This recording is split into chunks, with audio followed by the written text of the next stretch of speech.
Bonjour à tous, nous poursuivons notre dernière partie sur l'Apocalypse avec Saint-Claude la Colombière. Nous sommes, après les grandes visions, dans le temps de la persévérance et de la foi des saints. Après avoir plutôt contemplé la dimension du ciel, eh bien, les derniers chapitres de l'Apocalypse nous montrent ce combat sur la terre. Et la première partie de cette grande partie sur la persévérance nous montrait le dévoilement du dragon et de la bête, et donc de cette trinité singeuse, de la vraie trinité sainte. Voilà, avec le dragon et les deux bêtes, et avec tous ceux qui vont rentrer dans ce royaume de la bête, qui vont se laisser marquer du sceau de la bête pour pouvoir rentrer dans le commerce de la bête, en fait. Et nous avons vu qu'en opposition, eh bien, il y avait l'agneau, et nous sommes invités à suivre l'agneau partout où il va. Donc c'est un temps où, comme nous disait l'Écriture, heureux quand on sera au ciel, il y aura moins de combats, mais nous sommes sur la terre et nous sommes invités à la suite de ceux qui nous ont précédés à nous aussi mener le combat qui est le nôtre. Alors dans ce deuxième temps, nous parcourons le chapitre 14, verset 14, jusqu'à la fin du chapitre 16, et nous voyons que c'est d'abord le temps de la moisson. Voilà, on approche des fins et on va voir qu'on va monter successivement, pas à pas, jusqu'à la grande victoire de l'agneau, mais à chaque fois on a l'impression qu'on est au terme, mais il y a encore des étapes supplémentaires qui arrivent.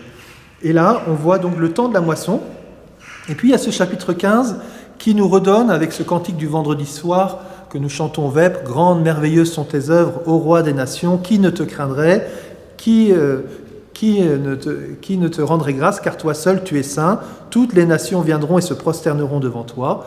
Bon, en fait, on entend ce cantique, notamment par ceux qui ont été vainqueurs de la bête et de son image, et du chiffre de son nom, avec les harpes de Dieu. Eh bien, ces figures-là sont ceux qui nous ont précédés, mais nous, on n'est pas encore dans cette grande acclamation. Voilà, toutes les nations viendront et se prosterneront devant toi. Et le constat de ces chapitres-là, c'est que pour l'instant, tout le monde ne se prosterne pas du tout devant Dieu. Et le chapitre 16, dans les fléaux, les derniers fléaux que nous allons entendre, va nous montrer qu'après chaque fléau, au lieu de la conversion, les gens vont blasphémer contre Dieu. Donc il y a comme ce chapitre 15, un encouragement supplémentaire pour nous à demeurer, à mener le combat, à ne pas craindre la victoire de l'agneau, en reprenant justement cette expression. Il chantait le cantique de Moïse, et on se rappelle justement Moïse qui a pu sortir d'Égypte, sortir tous ceux qui étaient sous l'esclavage de Pharaon.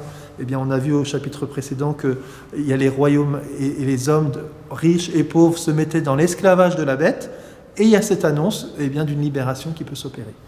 Alors, ce temps-là, je ne vais pas beaucoup reprendre tous ces points.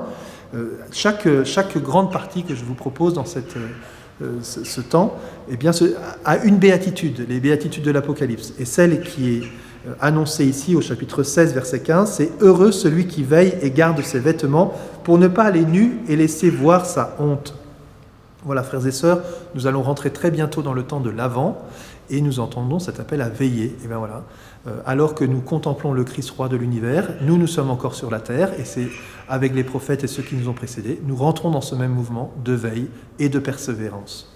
Alors je termine avec un texte de Saint-Claude. Comment gagner le combat ? Il dit « Dieu allume tous les jours de nouveaux charbons autour de nos cœurs pour les échauffer, et les cœurs demeurent froids au milieu d'un si grand feu. Je ne vois qu'une seule ressource d'un si grand mal. » Donc ce texte met en valeur notre endurcissement en fait.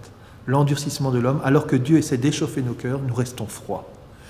Et je ne vois qu'une seule ressource d'un si grand mal, dit saint Claude, il faut, ô mon Dieu, il faut que vous nous donniez un autre cœur, un cœur tendre, un cœur sensible, un cœur qui ne soit ni de marbre, ni de bronze. Il nous faut donner votre cœur même. Venez, aimable cœur de Jésus, venez vous placer au milieu de ma poitrine et allumez-y un amour qui réponde, s'il est possible, aux obligations que j'ai d'aimer Dieu. Aimez Jésus en moi autant que vous m'avez aimé en lui.